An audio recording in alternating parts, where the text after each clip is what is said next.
Mendengar suara di atas, mulut Sai Lao sedikit terangkat. Penguasa cahaya dapat memprediksi hal-hal seperti dewa. Kekuatan lemah tidak dapat menahan binatang guntur, dan mereka hanya akan kehilangan hati orang. Orang-orang ini benar-benar terbangun. Tapi, mereka salah paham. Zhao Wuling, kali ini aku akan merepotkanmu. Zhao Wuling akhirnya menunggu persetujuan Sai Lao dan melompat. Armor perang berskala, di bawah penerangan lampu yang selalu terang, Ye bersinar. Permukaan tubuh ditutupi dengan pelindung cahaya terang, menjulang. Kecemerlangan yang mempesona menarik perhatian Lei Bis dan orang-orang di kota Lei. Cahaya abadi gagal. Reaksi pertama mereka adalah bahwa cahaya abadi gagal. Cahaya yang selalu terang yang tergantung di bagian atas pusat Lei Cheng dapat mencegah terbang, yang juga merupakan salah satu sarana penting bagi Lei Cheng untuk melawan binatang guntur. Dalam pertempuran panjang dan tak berujung, kekuatan Thunder Beast habis. Setelah lampu yang selalu terang padam, itu berarti binatang petir dapat menyerang di mana saja di kota guntur. Selama dia memikirkannya, seluruh kota guntur adalah tempat berburunya. Mata Thunder Beast sedikit menyipit, dan ada geraman rendah di tenggorokannya. Di belakangnya, Thunder Beast kecil melompat. Detik berikutnya, tubuh Little Thunder Beast terpotong-potong. Hanya kecemerlangan lampu Everbright yang masih bersinar, memancarkan cahaya redup. Cahaya abadi tidak gagal. Kesimpulan ini dibuat dengan kehidupan Thunder Beast membuat semua orang melihat ke samping. Mereka menatap Zhao Wuling, yang melayang ke langit, dengan mulut terbuka, bahkan melupakan rasa takut pada binatang guntur. Begitukah, Tuhan? Binatang guntur itu memutar kepalanya dengan tajam, dan mengeluarkan raungan rendah pada Zhao Wuling di langit. Anggota tubuhnya yang kokoh terbanting ke tanah dengan kuat, dan tanah itu runtuh. Binatang guntur itu meraung dengan mengerikan. Itu tidak didamaikan. Orang-orang inilah yang menghina Lei Bis dan membuat rencana rumit untuk membuat Lei Bis kalah dengan sia-sia. Tidak ada yang tahan dengan perilaku arogan seperti itu. Jika bukan karena pembatasan lentera yang selalu terang, binatang guntur akan terbang dan bertarung melawan Zhao Wuling sejak lama. Namun, apa yang tidak diketahui Lei Bis adalah bahwa aumannya memberi Zhao Wuling kesempatan yang masuk akal untuk berpartisipasi dalam perselisihan ini. Telapak tangan kosong, dan tombak puluhan meter diam-diam muncul. Mata Zhao Wuling menusuk, dan dia dengan cepat menemukan total 37 kelemahan di Thunder Beast. 6 di antaranya bisa disebut kelemahan fatal. Aku bahkan tidak berlutut saat melihat para penganut Lord of Light, namun mereka berani berteriak. Biarkan aku menjagamu untuk penguasa cahaya. Setelah berbicara, Zhao Wuling mengayunkan tombaknya dan bergegas menuju Thunder Beast yang menuju ke bawah. Ledakan. Tombak panjang itu langsung menembus gunung tempat Lei Cheng disembunyikan. Angin suram dan dingin datang, dan kemeja Zhao Wuling bergetar. Thunder Beast tercengang oleh pembunuhan mendadak Zhao Wuling. Di gunung tempat Lei Cheng bersembunyi, bahkan Beastmaster, hanya sedikit yang bisa menembusnya. Bagaimana mungkin manusia kecil di depannya ini melakukannya?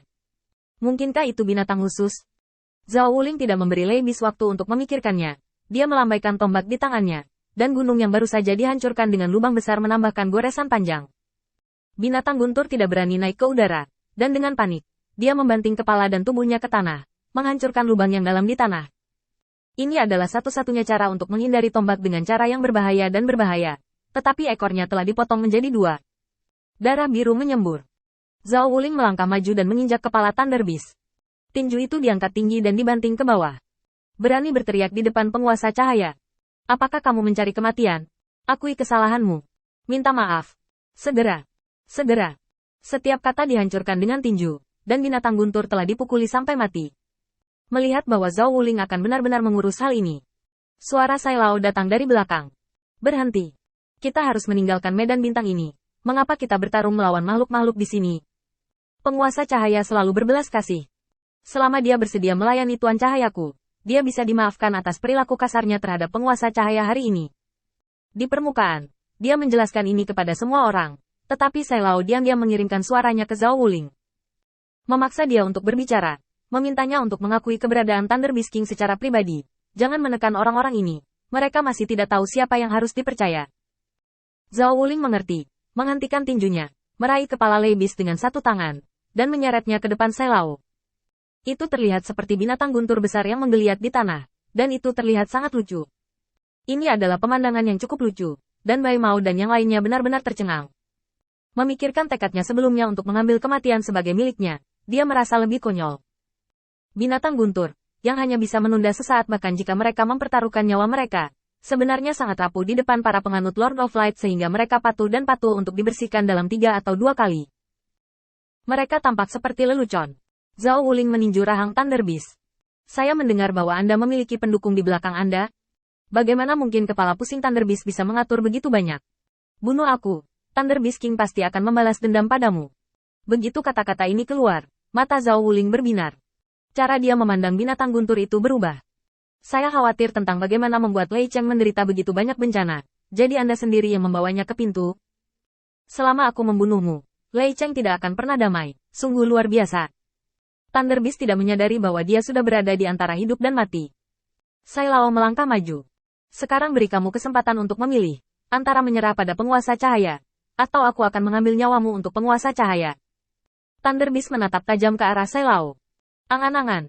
Saya telah mengirim pesan ke Thunder Beast King, dan sekarang biarkan saya pergi. Anda masih memiliki ruang untuk hidup. Mata Sai Lao tiba-tiba menjadi lebih ramah. Semakin saya melihat binatang guntur ini, semakin lucu saya menemukannya. Tidak banyak binatang guntur yang bisa bekerja sama denganmu seperti ini. Sai Lao mengulurkan tangannya dan menekannya di kepala Thunder Beast. Sebelum Sai Lao bisa bertindak, Bai Mao dan yang lainnya bergegas maju. Tuhan, tunjukkan belas kasihan. Tolong juga ajari kami cara memasak binatang guntur ini. Bai Mao sudah berada di ujung kekuatannya, dan dia jatuh ke tanah segera setelah dia mengambil langkah. Kekuatan guntur dan kilat yang terkandung dalam batu guntur sudah cukup untuk menghancurkan tubuh mereka. Tidak ada cara untuk meningkatkan kekuatan tanpa alasan. Saat semua orang melihat perilaku aneh Bai Mao, mereka tiba-tiba teringat bahwa akhir Bai Mao juga akhir mereka. Mereka juga menggunakan Lei Si, dan umur mereka sudah dapat dihitung dalam hitungan detik.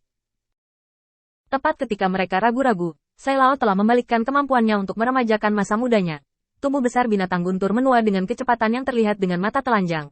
Selama ratapan ketakutan binatang guntur, tubuhnya tergantung di tanah dan rusak. Itu akhirnya mereda. Sai Lao dengan ringan menarik tangannya dan tampak serius. Penguasa cahaya bersedia menerima semua makhluk di dunia, tetapi hanya mereka yang tidak mau menerima dan tidak mau bertobat. Menyingkirkan tangannya, Sai Lao melihat orang-orang percaya, akhir-akhir ini, dari penguasa cahaya. Ini masalahnya, semua orang mengikutiku kembali ke kuil penguasa cahaya. Untuk sementara waktu, hati orang-orang Lei Cheng menjadi abu. Tanpa kekuatan kuil penguasa cahaya, dan menyinggung Raja Binatang Guntur, bahkan gunung itu memiliki cacat. Retakan selebar beberapa ratus meter ini pasti akan menjadi cacat penting bagi binatang petir untuk menyerang Lei Cheng.